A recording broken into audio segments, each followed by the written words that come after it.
Good morning and happy Easter to all those that celebrate. We're doing our new weekly show, which is doing drafts Sunday mornings. Just the chill atmosphere, the chill vibes, a word that's overused and that I probably hate. But let's go ahead and let's get into it.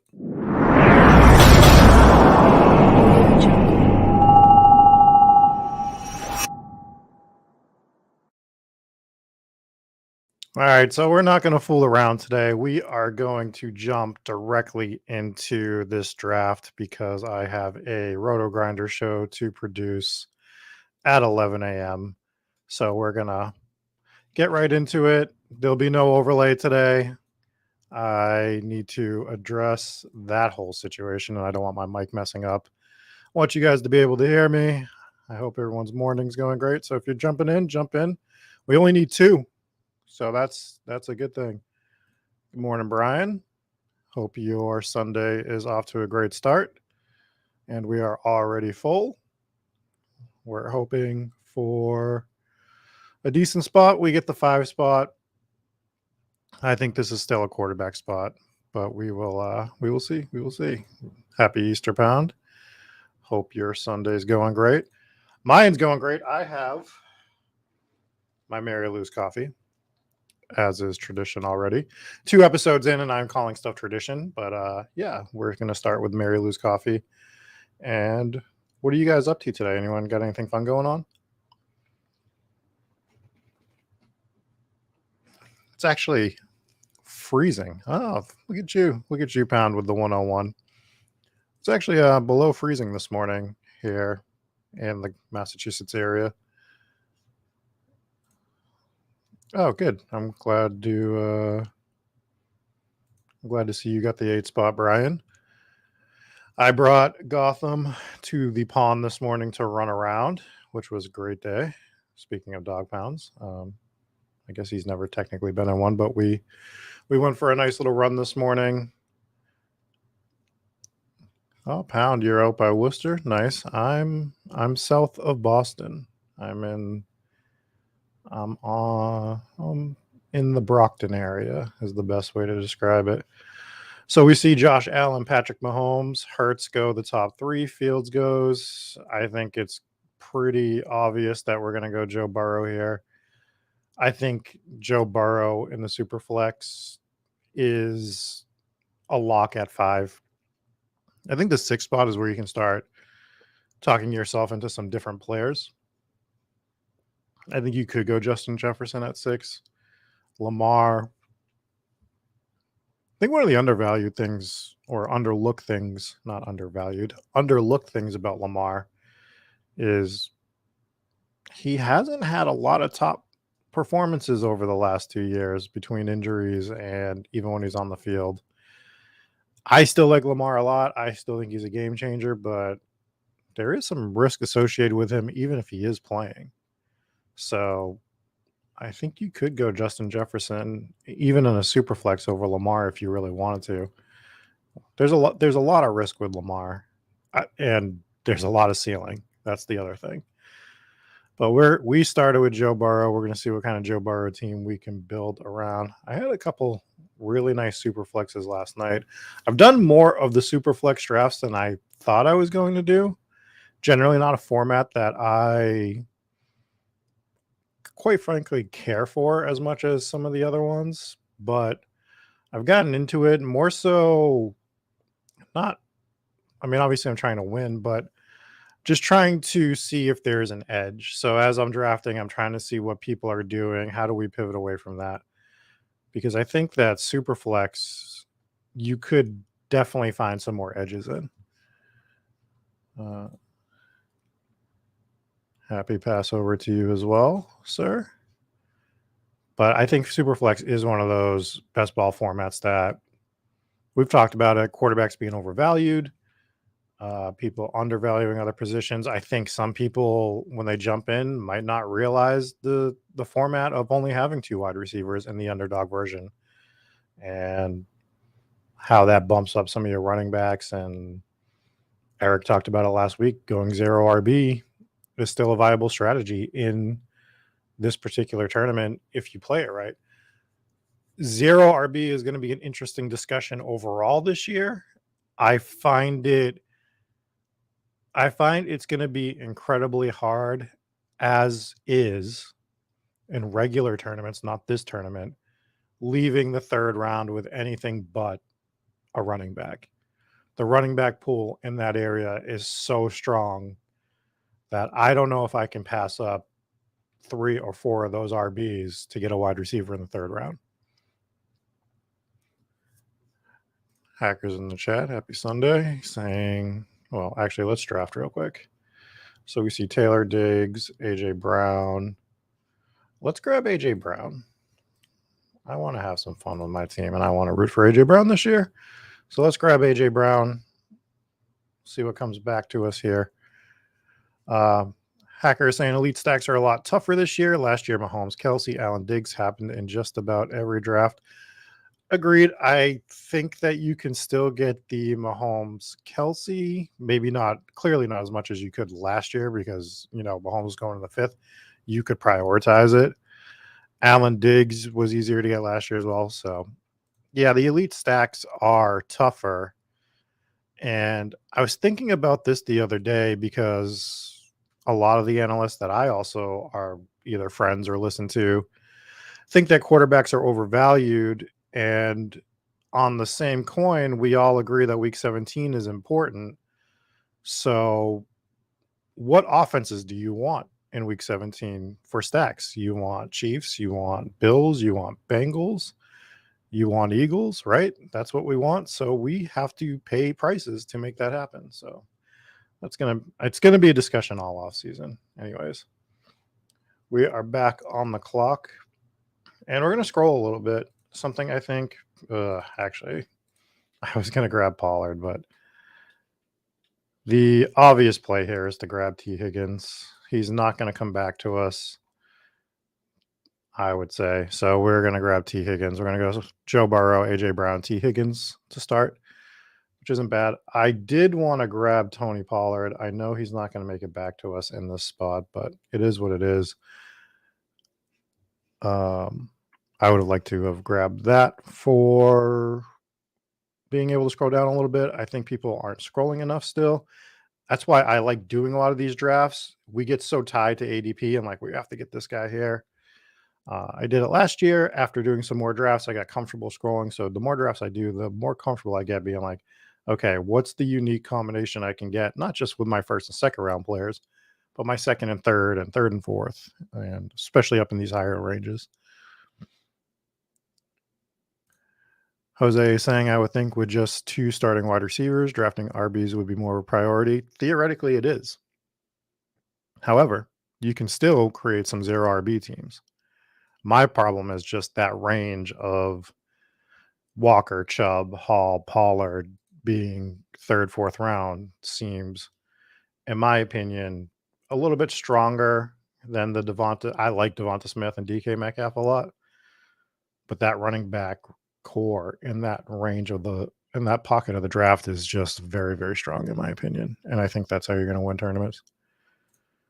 Hacker saying Tua, Hill, or Dax CD are elite stacks that you could get unique with at the 1-2 turn. I believe that is correct, Hacker. And I think if you want to really galaxy brain something, you'd have to shake up the draft quite a bit.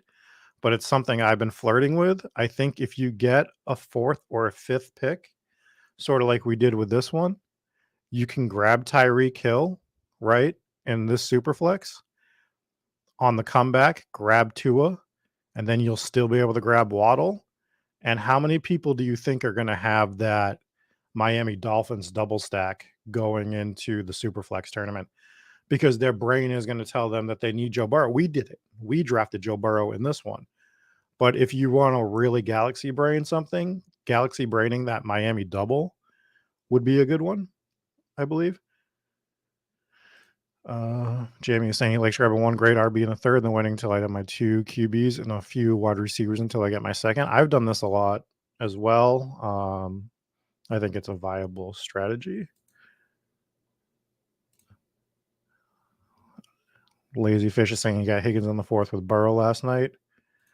I've uncovered it, Hart. You're doing the Miami double. Don't tell anyone.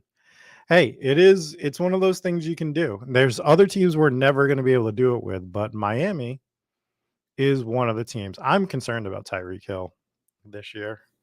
I have no physical reason to be. When you start talking about retiring in 2 years, though, you start making me feel like you're going to mail it in a little bit. So we do get one of these running backs to fall back to us, right? So I'm going to grab ETN on this. I do like Ramondre almost just as much, but we'll grab ETN. We know Devonta Smith is going to be grabbed. Yeah, there he goes. Because Hurts, I'm assuming the Hurts team got him. Oh, no, we're going the other way. Sorry. But Devonta Smith does get grabbed. We were going the right way, but he just wanted to snipe him before the Jalen Hurts team got him. That's the thing with Jalen Hurts is it is tough to get either of his wide receivers. You can relatively get his tight end a little bit easier. Hart saying it's easiest to do the Miami double from the 8 spot does make sense. That definitely makes sense. I can see that being a thing. As they grab all the quarterbacks, you still take Tyreek, you take Tua on the comeback, and then Waddle should still fall to you in that third round. So the Miami double is something that I think, although Hart's doing it, I don't think a lot of people are even considering it. Oh, we see Hawkinson go. Hawkinson was going to be a talking point for me because I really do think that his target share is going to go up quite a bit with Adam Thielen gone. I think it's going to concentrate on the 3 guys being. I really don't like Mark Andrews this year. I'm going to grab Ridley, and we're going to have stock in this Jacksonville offense as well, even though we don't have Trevor Lawrence. I still want some of that Jacksonville offense, so let's grab Calvin Ridley. Jersey number 0.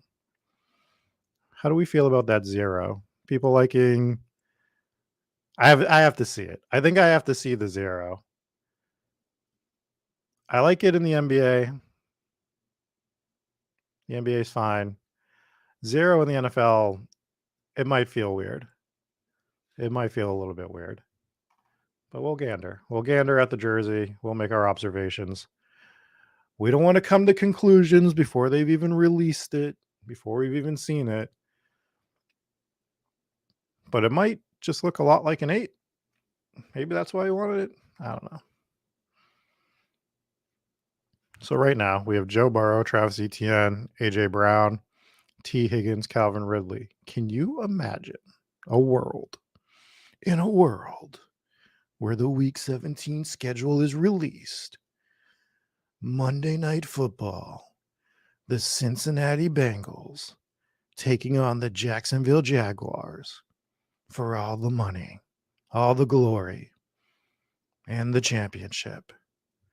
I would have said how much this tournament is worth for first place, but I forget.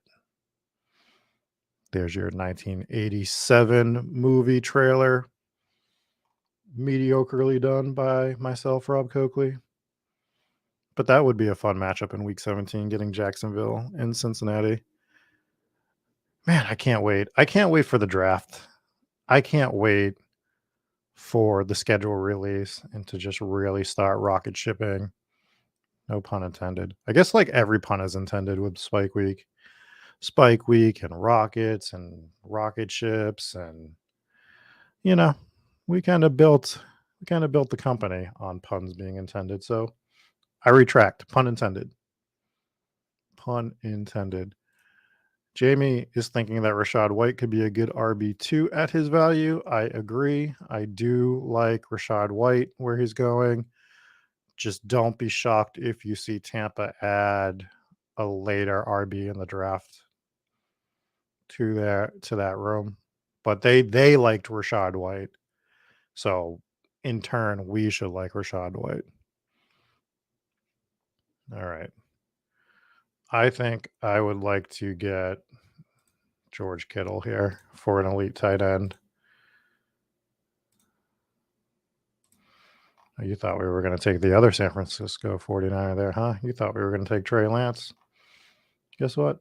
We did not take Trey Lance. Just too rich for my blood for Trey Lance when it just seems like that team is doing everything they can to not play him at that position ever again. Doesn't seem like a player that they like. Personally, I'm not going to do it. I didn't do it last year. I'm not going to do it this year when it's a much worse situation. Just no thanks. I'm out on the Trey Lance thing completely. And I don't think I'm going to be wrong. Usually I'm like, it's something I could be wrong about. I think Trey Lance is an easy fade this year. Let's rewind to last year. And I understand it was played in a rainstorm. Do you remember who the 49ers lost to in week 1 with Trey Lance as the quarterback in a game that he should have been able to take over with his skill set? I mean, that game was kind of made for him to do his thing. And the guy on the other side did it, who was Justin Fields. You lost to the Chicago Bears in your opening week in a rainstorm where your quarterback should have ran all over the field, and he didn't, and you lost. Trey Lance sucks. All right, let's keep drafting.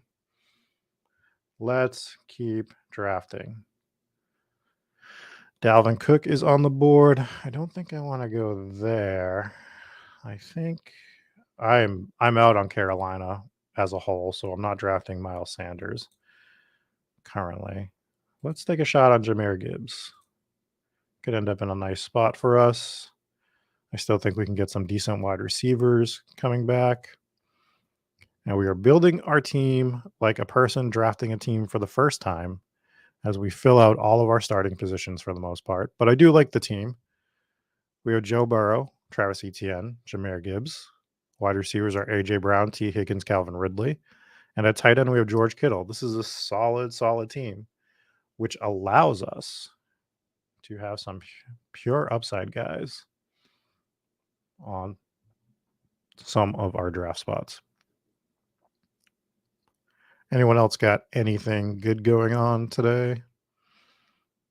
I know it's the holiday. I get to do a Roto Grinder show for baseball at 11 a.m.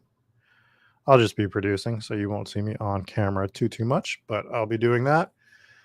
I will be creating a teaser for Spike Week later today. And I am going to try to create between 20 and 30 YouTube shorts out of previous content that I have for my other show. Pray for me. I am going to be in front of this computer all day. Pound autoed Lance. Didn't want a fourth quarterback. Tough scene.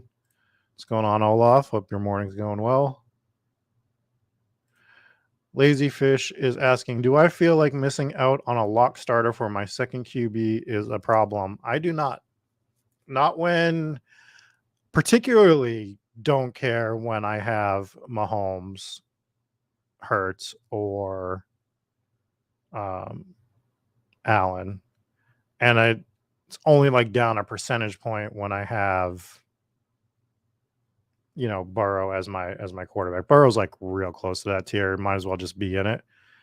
I think we can rotate guys in that second spot, and I don't necessarily think it's Superflex. It doesn't mean that you have to start a quarterback.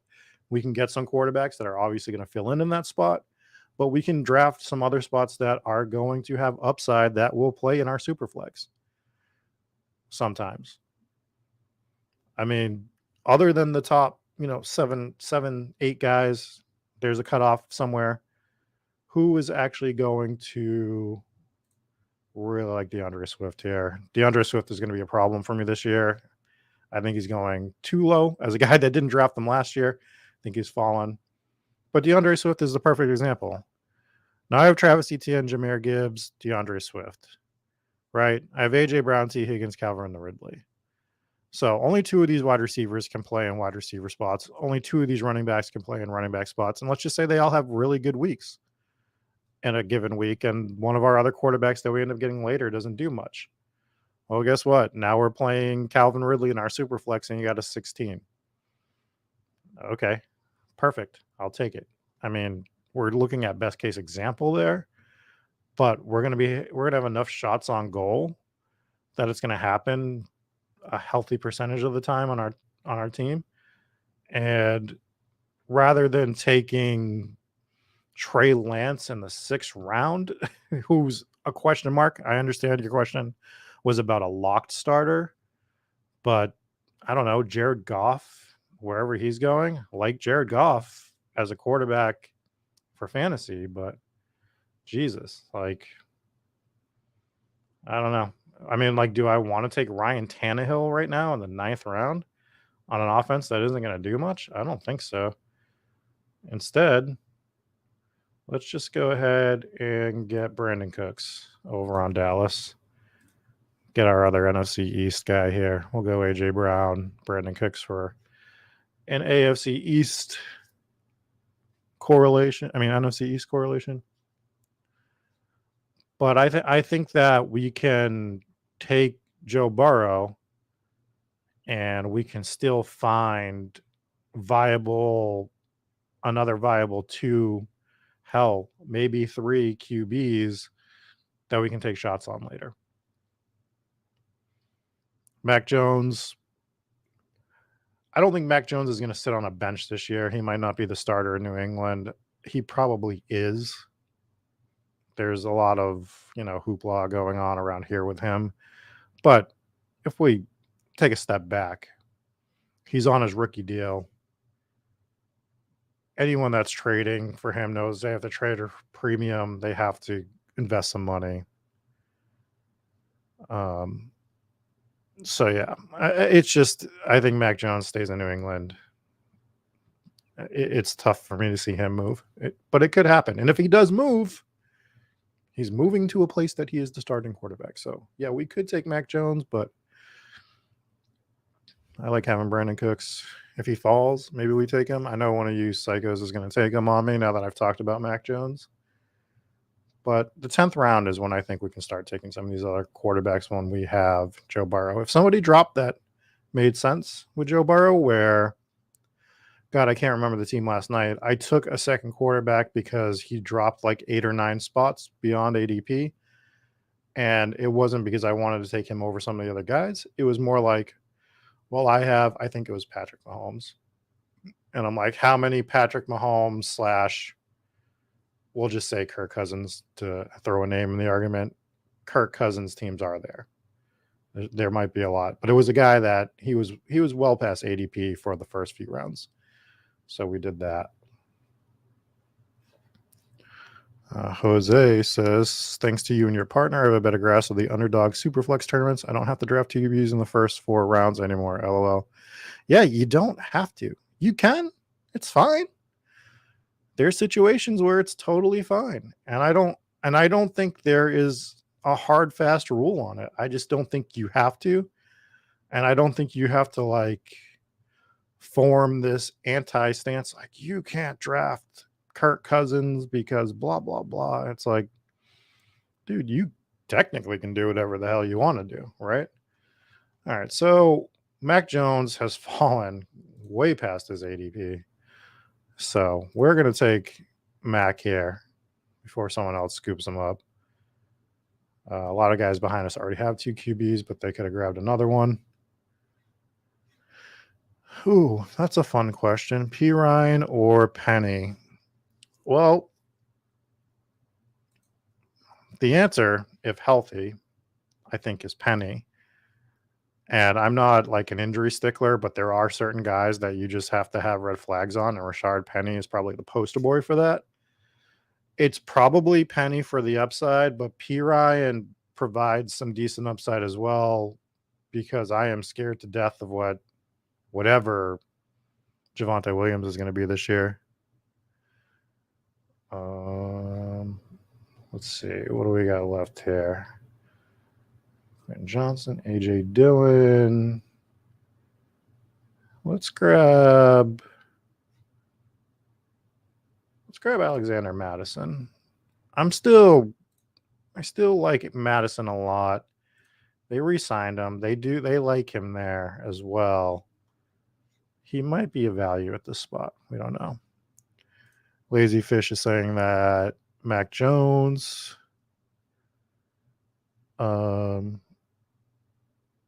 makes this team very good. Christopher is saying that he would rather have Trey Lance and Elijah Moore than Mac Jones and Brandon Cooks.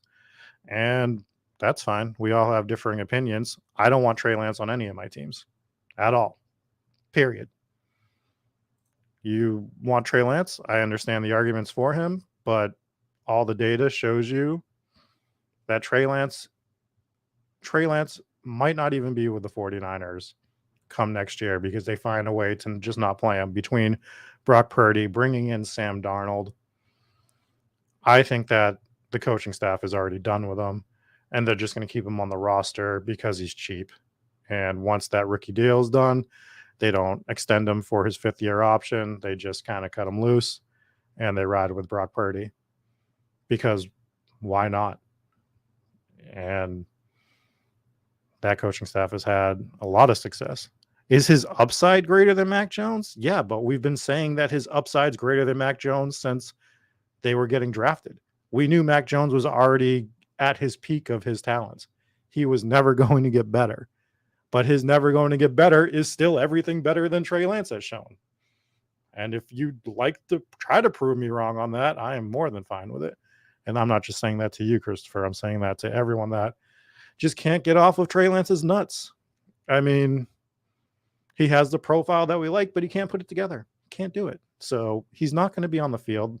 Even if he is on the field, once Brock Purdy is healthy, which could be week 1, could be week 6, they're going to go back to Brock Purdy. The team, the players, not just the coaching staff, the players are on board with Brock Purdy. And that tells you literally everything you need to know. Look at all the data you want. When George Kittle, when Deebo Samuel are riding for Brock Purdy, Trey Lance is dead in the water. He just is. They said Geno would never be good. Geno was good for the first half of last year. Look at the numbers of the second half. Right? He had a good opening half. He was mediocre halfway through the year and beyond. Geno is not Trey Lance, right? And maybe Trey Lance can go somewhere else and revitalize, but it's not going to be this year in San Francisco. It's just not going to be. He is going to have to play lights out to get the starting job over Sam Darnold, which is that's where we're at. And I think that's like where I can just pinpoint the argument. He has to win the starting job over Sam Darnold. That is legitimately a thing. What other quarterback from that draft class has to win the starting job over Sam Darnold or comparable? KJ Osborne is a guy we're going to be talking about in the next coming weeks as an undervalued wide receiver. So we're going to grab KJ Osborne as well. Go with a double Minnesota exposure here. So,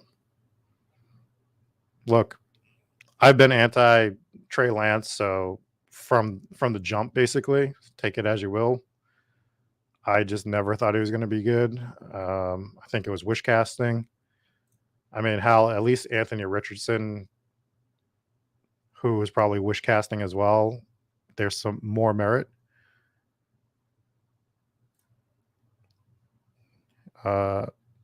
Christopher is saying that he's a gamble that needs to get over Purdy or get traded. Total gamble. He is not going to get over Brock Purdy if Brock Purdy is healthy. That is the thing. It's not going to happen. It's just not. The team has made that decision.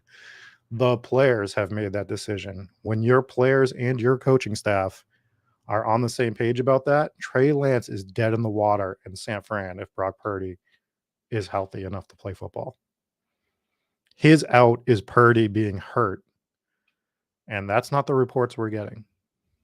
I mean, maybe it is. We are going to double stack Tyler Boyd with Joe Burrow right now. And yes, you need him to get traded. Who's trading for him right now? That's the question. Maybe we see something in the draft. Can Jerome Ford get on the field this year? Absolutely. We've seen Cleveland always want to operate with 2 running backs, right? So as long as they don't bring anybody else in, Jerome Ford is probably a lock to get a percentage of the snaps. They don't want to run Nick Chubb as an every down player. That's why they had Kareem Hunt there for all those years. I think Jerome Ford is going to be a guy that moves up several rounds by the end of the year because he has all the makings to be a preseason all-star. Because Nick Chubb is not going to be playing football in the preseason. What do you think he's going to get? A series here or there in the 2 to 3 preseason games, maybe, if that. So Jerome Ford is going to get a ton of work in the opening quarters of those, and chances are he could look like a stud. And all he needs to do is score a touchdown or two, and people are going to be like, Jerome Ford is Barry Sanders. Because that's what we do every preseason. We overreact as an entire community, not just us on stream, not just us in the chat, but as football fans. When we see stuff like that, we just overreact. But he probably could be really good. And he is in one of the offenses that can make 2 RBs viable. So totally, totally on board with Jerome Ford this year. All right. Let's just gander at some of these players that are left. We got some fun stuff left here that we can do.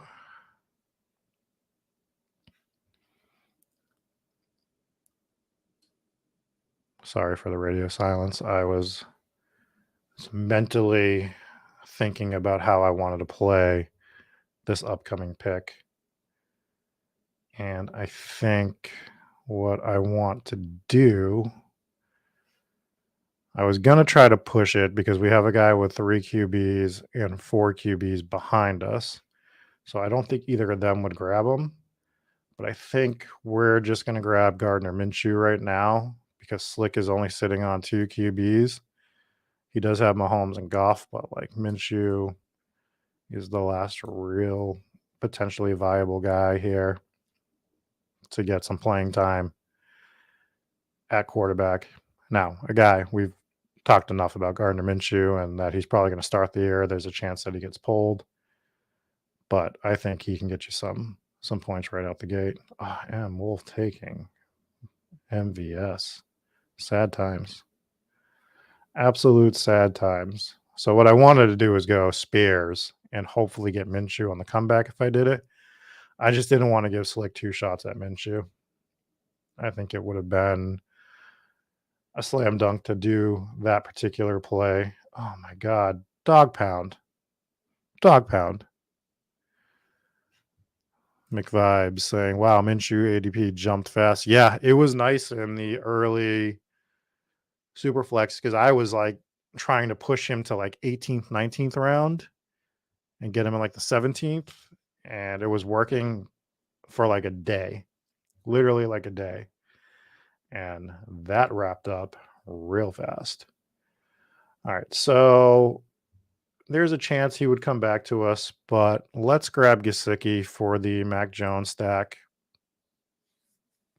Really wanted to go Alec Pierce here for the Minshew stack, but we'll go Gesicki. Seems fine. There was other players we could have done for some stacking as well.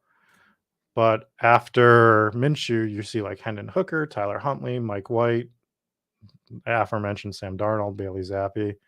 So some guys that I really would like to take shots on. Kyle Trask is a guy that I find interesting late in these drafts. But when we have Burrow, Mac Jones, Gardner Minshew, I think we're done at QB. So here's a good point. This has happened to me in like 2 of my last 3 drafts. Lazy Fish brings up, keep getting sniped on Mariota in the 20th. Same. Try to push Mariota. Stidham. Stidham is fun. I just think that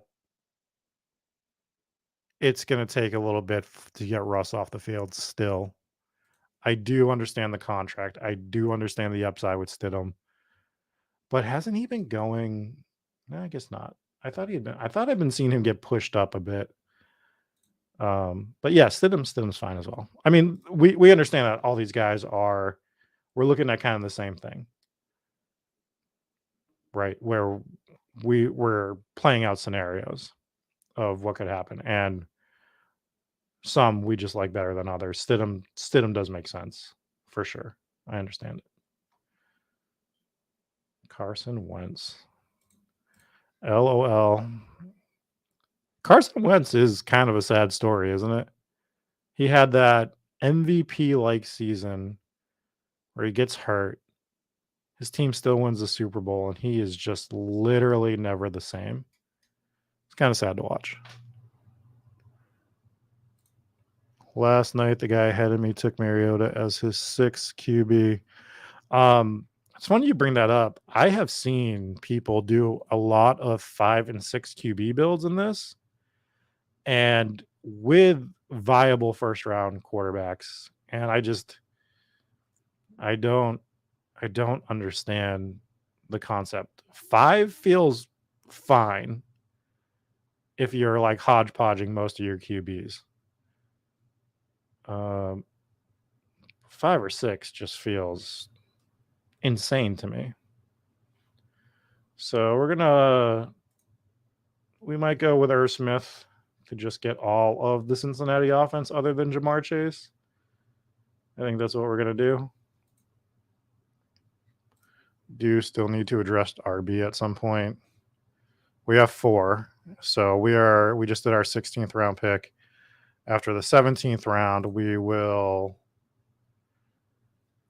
Sorry, I haven't done the draft board either. Like I said, this is kind of just a chill early Sunday morning stream.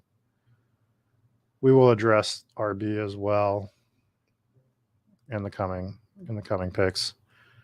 Still think there's some great late round RB value, such as Jerome Ford, as mentioned earlier, which means that I will never get him in this draft now that we've said the name.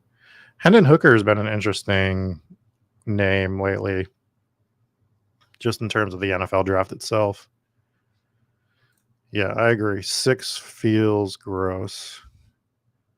I mean, I guess if you're just really, really hodgepodging 6, then potentially.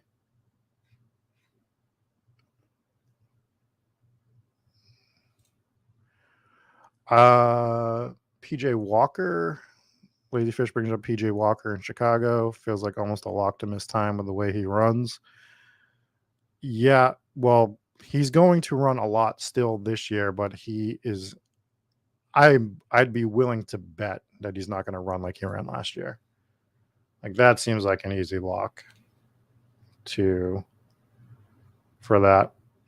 All right, so we do have a rookie RB. If I didn't have a rookie, I would probably grab Tank Bigsby here. He, from what I understand, is potentially a 3-down back. Actually, let's just grab Bigsby. I was going to grab Fournette, but let's grab Bigsby just for upside. Let's do some upside RBs. I do think Fournette is great at this price range, especially where he's dropped past ADP. He's not going to come back to us, so I'm just going to keep talking about him. Let's go over our team real quick. So at QB in this Superflex, we have Joe Burrow, Mac Jones, Gardner Minshew. At RB, we have Travis Etienne, Jamar Gibbs, DeAndre Swift, Alexander Madison, Tank Bigsby.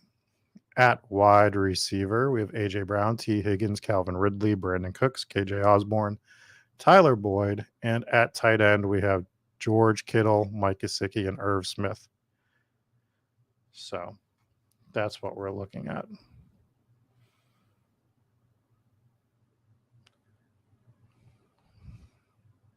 Slack is popping off this morning.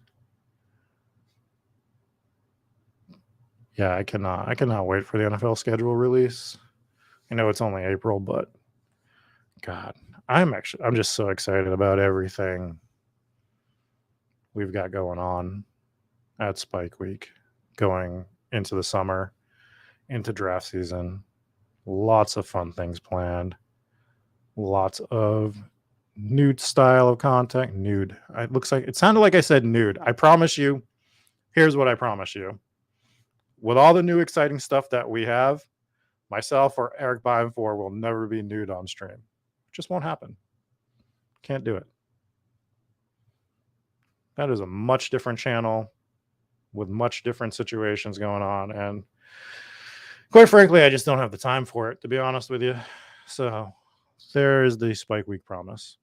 No nudity by me or Eric. Marvin Mims feels great here, right? Marvin Mims, ADP at 211. Get him right at ADP. Get ourselves a rookie wideout. We can do that.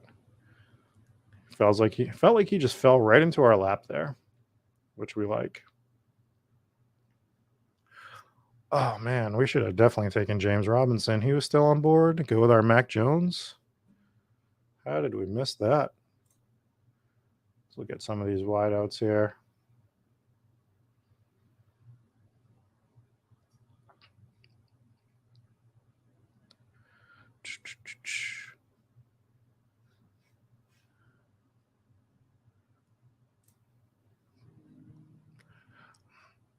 Yeah, Olaf brings up that Fields had over 10 carries a game. I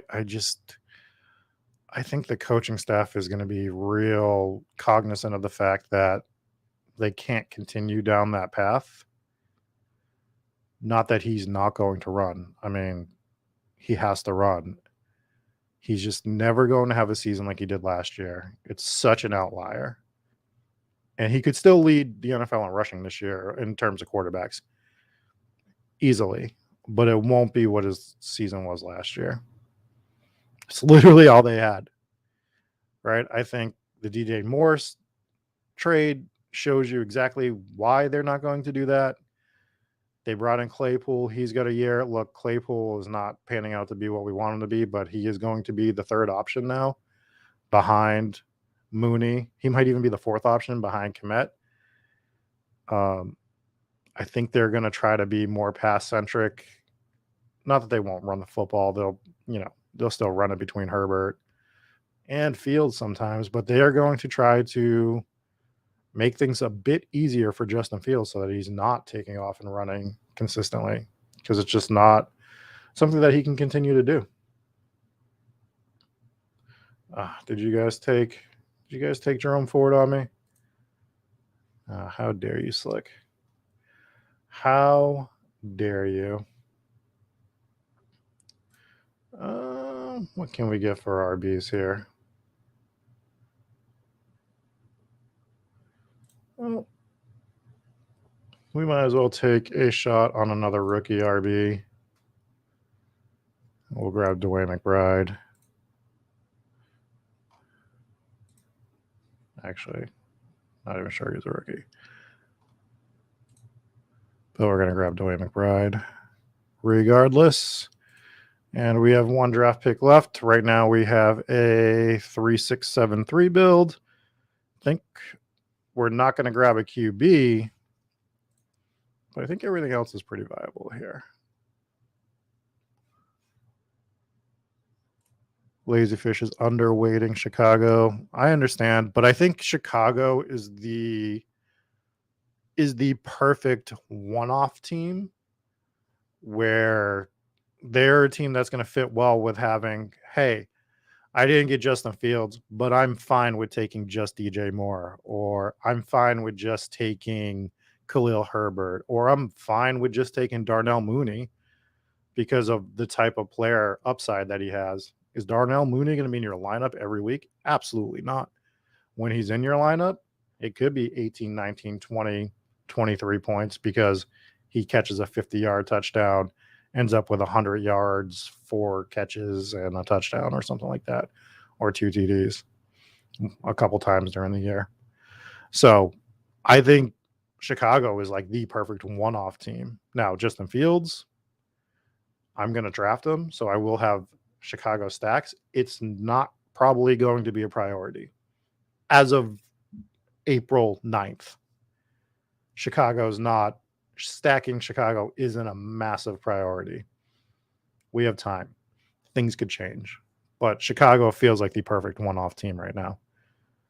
And It's not a perfect system, but that I've talked about it before. One of the things that I do is what offenses do I want to stack? Which offenses do I want to throw away? And who am I looking to just kind of one off here and there? So, not every team can perfectly fit into one of those categories, but some do. And Chicago feels like the quintessential one off team this year. I don't agree with this take. I don't agree with having Fields alone than any other pieces for the reasons I've laid out with the Chicago offense earlier. I think it is more than fine to even single stack Fields, but I'm not looking to have him solo just because that's what was better last year. I don't think that's going to be the case this year. All right, so we are just really going to be taking some shots here. I'm just going to grab Zamir White. I think that is a great 7th round pick. I mean, 7th running back, not 7th round pick. We're going to go over our team real quick. I have to get into this RG DFS situation that we got going on at 11 a.m.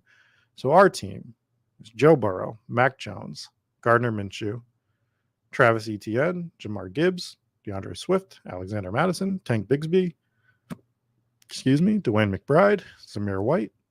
Wide receivers, we have A.J. Brown, T. Higgins, Calvin Ridley, Brandon Cooks, K.J. Osborne, Tyler Boyd, Marvin Mims. And at tight end, we have George Kittle, Mike Gesicki, Irv Smith. So we stacked 2 of our tight ends with our quarterbacks, Mike Gesicki with Mac Jones as of the moment, Irv Smith with Joe Burrow. We have that Cincinnati onslaught basically going, which I really, really like. Might have more than an onslaught. Jahmyr Gibbs, he might end up in Cincinnati. We'll see. But I think this team, I think it was a pretty solid team. Can't wait to see how it goes. I hope everyone enjoyed their draft. Anyways, we will catch you all this week probably. We got tons of stuff planned. We will see you this week. Do a couple more Superflex, and then I think we're going to be getting back into some regular drafts. I will catch you guys later. Peace.